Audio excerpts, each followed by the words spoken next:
ketahuilah haknya orang-orang yang ahli hak, orang-orang soleh. Ya, ketahuilah haknya orang-orang yang mulia. Ketahuilah haknya orang-orang yang punya pangkat, yang punya kedudukan di sisi Allah Subhanahu wa ta'ala. Wasluk ma'ahum. Kalau sudah tahu, berjalanlah bersama mereka semua. Satu baris ini dulu dibahas. Mudah-mudahan 25 menit, 30 menit selesai. Bait-bait berikutnya wallahu a'lam. Ya. Setiap manusia itu punya hak.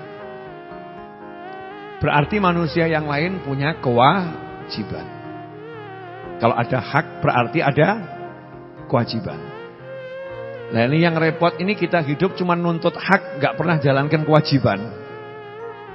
Mana hak saya, mana hak saya, mana hak saya. Tapi gak menunaikan kewajiban kita terhadap orang lain. Yang diminta oleh para ulama, oleh orang-orang yang soleh adalah kenali haknya orang-orang yang soleh, tunaikan kewajibanmu kepada mereka semua. Ya, kenali haknya orang-orang yang soleh, tunaikan kewajibanmu kepada mereka semua. Karena kalau kita mau belajar tentang haknya orang-orang yang soleh, nanti kita akan jadi soleh. Ya, kita akan jadi soleh. Contoh, kisah yang saya dengar tentang ya Haji Hasyim Asy'ari atau Mbah Hasyim Asy'ari rahimahullah dengan ya Khalil Al-Bangkalani rahimahullah. Ya, Mbah Khalil Al-Bangkalani dengan Mbah Hasyim Asy'ari. Semoga Allah selalu merahmati keduanya dan kita dapat berkah karena menyebut nama keduanya. Amin.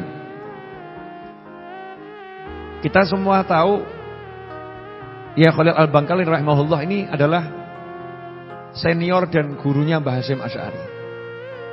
Senior dan gurunya Mbah Hasyim Asy'ari. Tapi yang menarik adalah ketika Mbah Hasyim buat pondok, ngajar di pondok. Suatu ketika ya Khalil Al-Bangkalani dari Madura berangkat ke Jombang, niat nyantri. Saya mau jadi muridmu. Ini guru ya, ngomong ke muridnya, saya mau jadi muridmu. Lah yang muridnya paham kalau ini gurunya gitu. Ilmunya lebih tinggi. Derajat kewaliannya lebih mulia menurut sang murid yaitu Mbah Hasyim Asy'ari. Sementara ya Khalil menilai ini murid saya, ini kewaliannya lebih tinggi dari saya. Murid saya ini lebih mulia dari saya. Sekarang saatnya saya belajar sama murid saya. Ini asiknya di sini. Gak ada yang merasa lebih hebat. Yang ada adalah merasa lebih rendah. Ya, memang wali itu gitu. Kalau ketemu orang melihat dirinya, saya kurang dia lebih. Saya kurang dia lebih. Nah kalau kita ketemu orang saya lebih, dia minus. Betul tak? Betul. Suami ketemu istri gak usah jauh-jauh. Suami ketemu istri itu, suami melihat aku udah lelah cari nafkah, aku sudah. Dia istriku belum. Lihat istrinya minus, lihat dirinya plusnya banyaknya luar biasa. Istri ketemu suami, istrinya juga ngomong dalam hati, dia tidak pernah tahu urusan ruwetnya ngurus anak. Dia tidak. Saya plus, dia minus. Ini baru dengan pasangan hidup, apalagi dengan orang lain. Tapi kalau orang-orang soleh ketemu dengan orang-orang soleh atau manusia yang lain, lihat dirinya minus, aku kurang, dia lebih. Mbah Khalil Al-Bangkalani rahimahullah lihat Mbah Hasyim Asy'ari, Mbah Hasyim lebih dari saya. Mbah Hasyim lihat ya Khalil Al-Bangkalani, ya Khalil lebih dari saya. Sehingga ya Khalil rahimahullah maksa pengen nyantri jadi muridnya Mbah Hasyim. Maksa. Lawan namanya murid itu punya kaidah dalam dunia tasawuf, dunia ihsan. Ya. Imtithalul amri khairun min suluhil adab. jalankan perintah guru itu lebih utama daripada bersopan santun sama guru. Jadi yang enggak terus, ya saya enggak pantas jadi guru jenengan yang pantas, ikat jenengan hebat, enggak. Sendika dawuh. Kalau memang mau belajar ya sendika dawuh. Jadi muridnya itu niat nuruti guru, enggak niat ngajar. Ya, Mbah Hasyim itu niat nuruti gurunya. Guru saya pengen saya ngajar, ya sudah saya nurut. Niatnya nuruti gurunya. Subhanallah. Dikatakan itu kalau Mbah Hasyim Asy'ari habis subuh itu kan harus ada pengajian. Habis subuh ngaji kitab itu. Itu kalau sudah rampung, mau keluar dari tempat beliau ngajar dari masjid itu, Mbah Hasyim dan Mbah Khalil itu lomba lari. Kalau bahasa sekarang. Lomba lari. Lomba lari ngapain? Lomba lari rebutan ngambilkan sandal. Mbah Hasyim pengen ngambilkan sandal gurunya, yaitu Mbah Khalil Al-Bangkalani. Mbah Khalil pengen ngambilkan sandal gurunya, yang beliau pandang guru saat itu, ya Hasyim. Untuk apa? Memuliakan gurunya. Jadi masing-masing menganggap aku murid, dia guru. Yang satu juga menganggap aku murid, dia guru. Rebutan ngambilkan sandal. Ini namanya mengenali haknya guru. Oh guru itu ya sandalnya disiapno. Oh guru itu, oh guru itu, oh guru itu, oh guru itu. Nah dengan mengenali haknya orang-orang yang soleh, nanti jadi soleh. Ya nanti jadi soleh. Dan itu sudah ciri-ciri kesolehan. Ciri-ciri kesolehan. Contohnya dalam hadis. Mungkin kalau nonton begini, dengar cerita begini, emang di zaman Nabi ada ya? Yang seperti ini, contoh yang seperti ini ada. Sayyidina Abdullah bin Abbas radhiyallahu taala anhuma selesai nyolatkan jenazah, itu kebetulan yang meninggal ibunya atau ayahnya seorang sahabat, ibunya enggak salah, ibunya seorang sahabat yang alim. Maka Sayyidina Abdullah bin Abbas radhiyallahu taala anhuma begitu melihat ulamanya sahabat tadi, segera beliau itu menyiapkan, ya, beliau itu menyiapkan kendaraan yang akan dipakai di mana dicari, parkirnya di mana, diambil dituntunkan. Demi menghormati sahabat yang punya ilmu tadi. Nah, sahabat yang punya ilmu kok lihat, loh, ini ulamanya sahabat juga. Dan ini adalah nak dulur misanan alias sepupunya Kanjeng Nabi Muhammad SAW. Sayyidina Abdullah bin Abbas radhiyallahu ta'ala anhuma, kok ngambilkan kendaraan saya, enggak pantas ini. Maka beliau segera menghampiri dan mengatakan, wahai sepupu Nabi, jangan, biar saya yang ambil kendaraan saya sendiri. Sayyidina Abdullah bin Abbas kemudian menjawab, enggak. Saya diajari sama Nabi kalau menghormati ulama caranya seperti ini. Kalau menghormati ulama caranya seperti ini. Maka saat itulah sahabat langsung pegang tangannya Sayyidina Abdullah bin Abbas dan berusaha mencium tangan beliau. Saat itu pula Sayyidina Abdullah bin Abbas menarik, jangan cium tangan saya, enggak pantas gitu ya. Tangan saya kok dicium sama kamu yang mulia. Tapi sahabat ini pegangnya maksa. Ojo mbok tiru lo ya. Oh nanti mbok tiru, mbok perkes tangan Pak Yai gitu ya. Tangannya ustadznya diperkes, enggak, ini enggak diperkes, maksanya halus ya, maksanya halus. Dipegang, izinkan saya cium. Loh, kenapa saya enggak pantas dicium?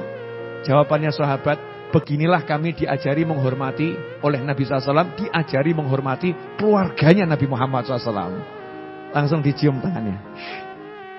Ini namanya mengenal haknya orang soleh.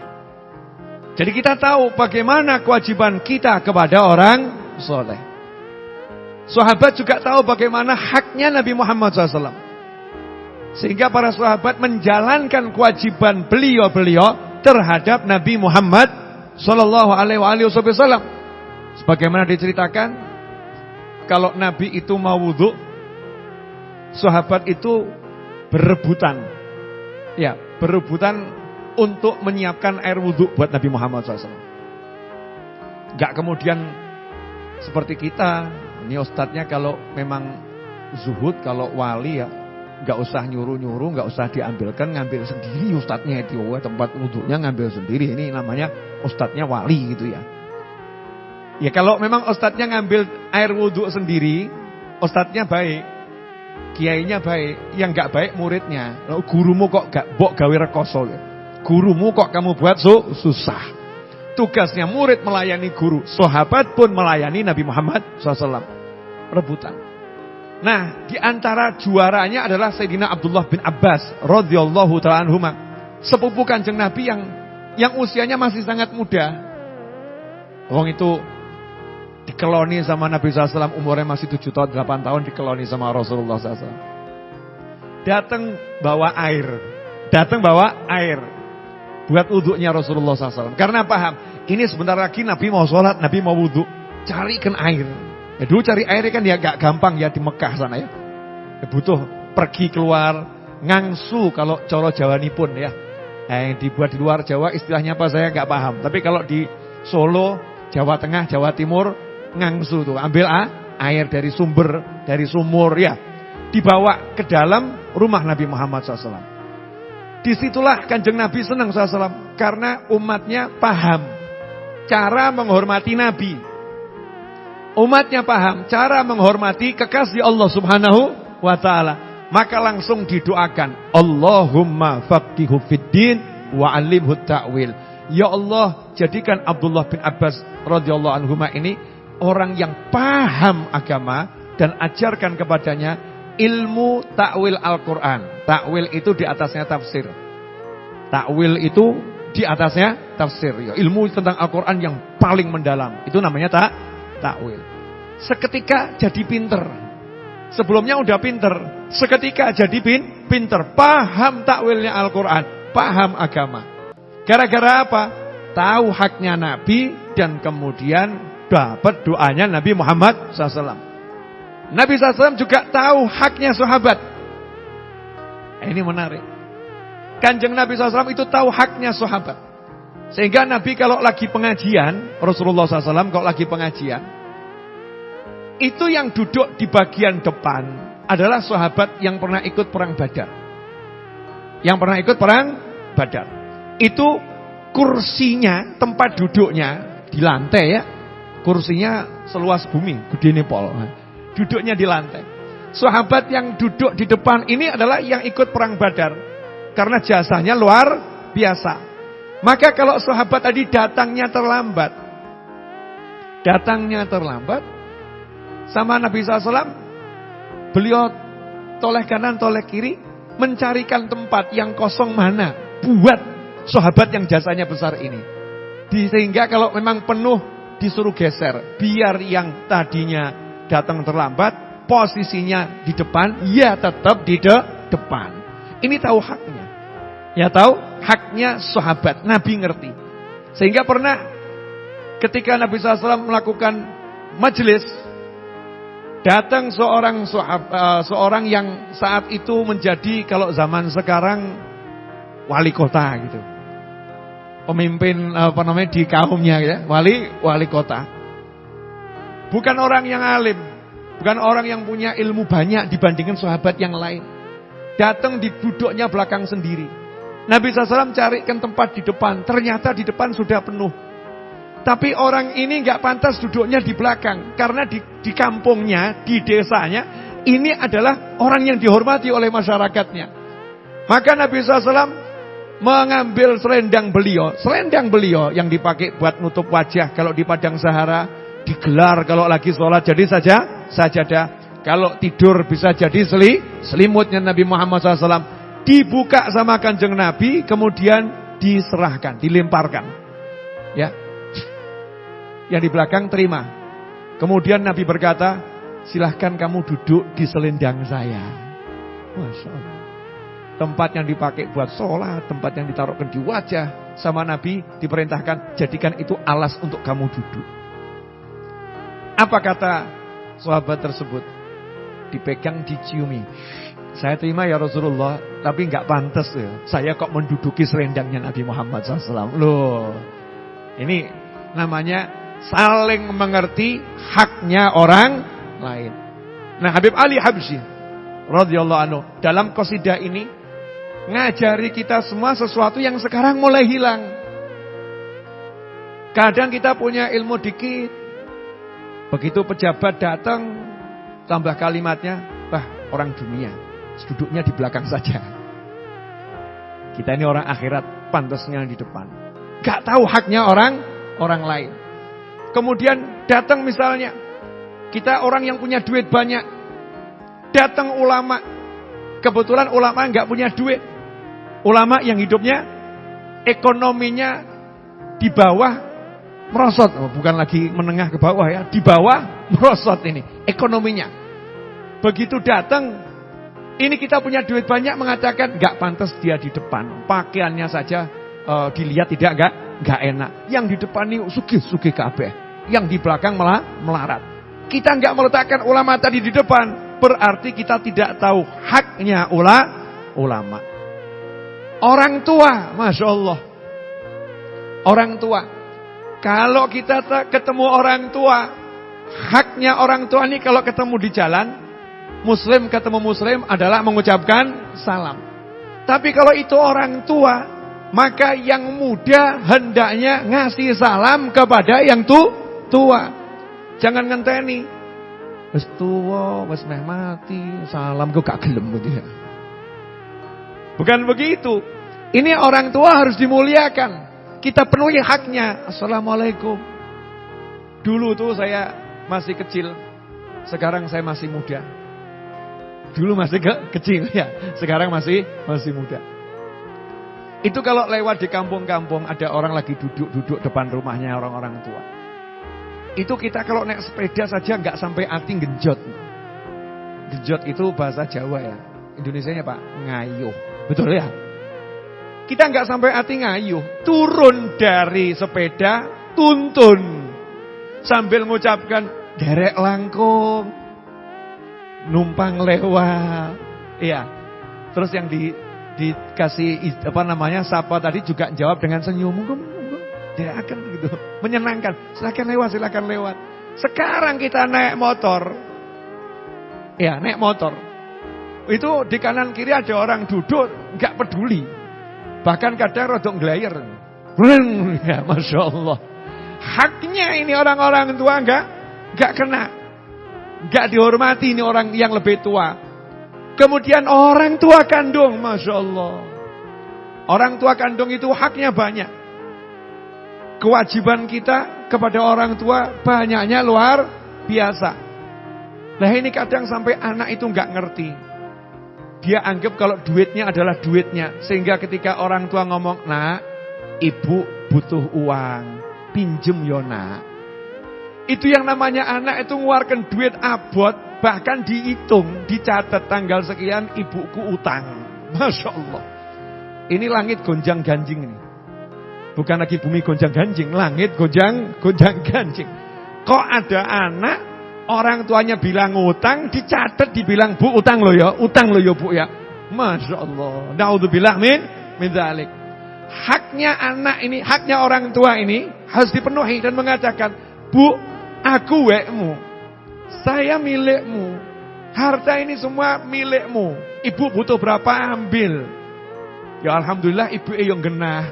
Oh juga nak, ya. Ibu kalau butuh aja tak minta sama kamu. Butuhnya cuma 10.000 kok. Masya Allah. Butuhnya 100.000. Butuhnya 500.000. Ibunya yang ngerti bagaimana cara menyayangi anak.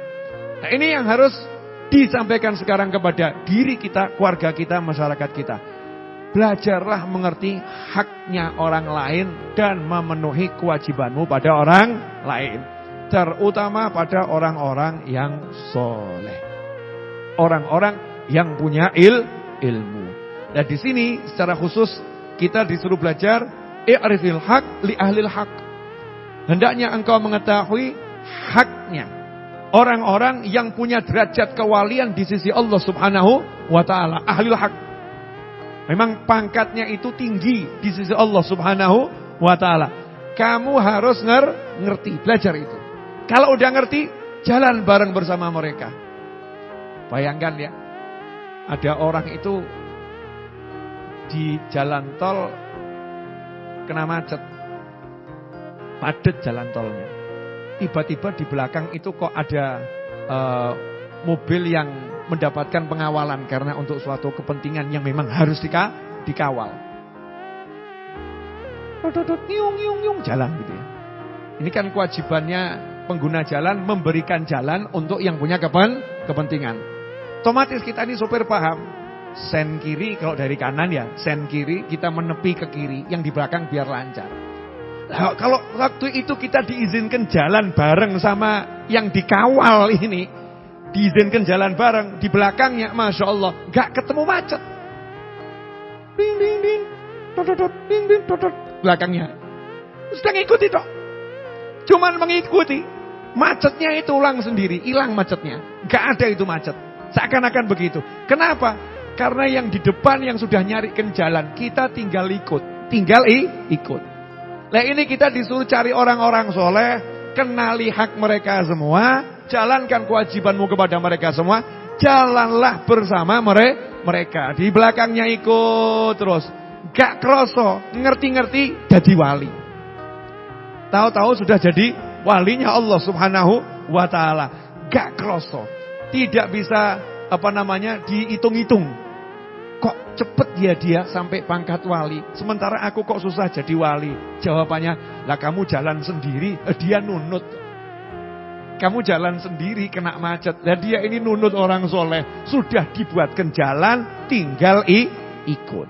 Dan inilah yang diajarkan oleh para kiai, para habaib, para ulama dari generasi ke generasi. Untuk apa? Ngenger sama orang-orang soleh, melayani orang-orang soleh, ikut sama orang soleh. Dan itu yang dilakukan sahabat kepada Nabi Muhammad sallallahu alaihi wasallam, seperti sahabat Anas bin Malik radhiyallahu anhu yang umurnya waktu itu 10 tahun, digandeng sama ibunya ketemu Nabi Muhammad SAW. Sembari Sayyidina Anas bin Malik saat itu masih kecil ya, ibunya ngomong, wahai Nabi, semua orang Madinah ini nyambut kedatanganmu ngasih hadiah. Nah saya ini gak punya apa-apa, punyanya cuma anak. Jadi ini saya hadiahkan anak saya untuk melayanimu. Punyanya cuma anak, ini saya hadiahkan anak saya untuk melayanimu. Sehingga Sayyidina Anas bin Malik radhiyallahu anhu menjadi sahabat yang pelayan Nabi Muhammad SAW sampai Nabi meninggal dunia. Sampai Nabi meninggal dunia SAW. Hasilnya apa? Dapat doa. Doanya apa? Enak itu. Itu salah satu doa yang saya harapkan berlaku pada diri saya. Ya, insya Allah jenengan juga dapat. Tapi kalau jenengan nggak dapat, ya nggak apa-apa gitu ya. Ya insya Allah dapat semuanya ya. Apa doanya? Ya Allah, panjangkan usianya. Panjang umur itu enak enggak? Enak enggak kira-kira panjang umur? Nanti dulu panjang umur kalau penyakitan nih. Enggak enak. Makanya ada orang-orang tua itu yang ngomong, jangan doakan saya panjang umur, doakan husnul khotimah. Kenapa begitu? Sudah malas melihat kehidupan. Teman-temannya sudah pada meninggal. Tua sendiri, temennya meninggal semua. Udah gak nyambung sama yang di bawahnya. Mintanya husnul khotimah. Tapi ini doa Nabi lengkap. Panjangkan umurnya, berkati hartanya. Enak. Dawa umur sugih. Panjang umur, kaya. Duitnya berkah, nambah terus. Berkah, kaya. Setelah itu ngasih tambahan lagi. Anak keturunannya jadikan banyak ya Allah. Panjang umur, duitnya akeh, anake akeh. Jadi yang kemeruyuk gitu ya, keluarganya besar. Kemudian ya Rob, nanti kalau meninggal masukkan ke dalam surga. Lu enak ya? Meninggal masuk surga, hidupnya kaya raya berkah, anak keturunannya banyak. Ini doa yang saya amini, amin ya Rob. Ya, mudah-mudahan kalau pembantunya Kanjeng Nabi dapat, kita yang di akhir zaman juga minta yang sama. Amin Allahumma amin. Nah, ikhwani rahimakumullah, tidak terasa saya udah bicara kurang lebih sekitar 20 menit. Ya, memang saya nggak mau lama-lama. Kan masih ada satu qasidah lagi. Satu qasidah bukan untuk dijelaskan. Yang tadi aja baru satu baris nggak rampung. Apalagi ini banyak baris. Pemirsa jenengan, antum semua jangan ngomong, Beb kok cuman sebentar. Walaupun sebentar, kalau diamalkan jadinya lama. Tapi kalau lama nggak diamalkan jadinya sebentar. Ya maksudnya cuman di dunia tok, nanti nggak nyambung sampai akhirat.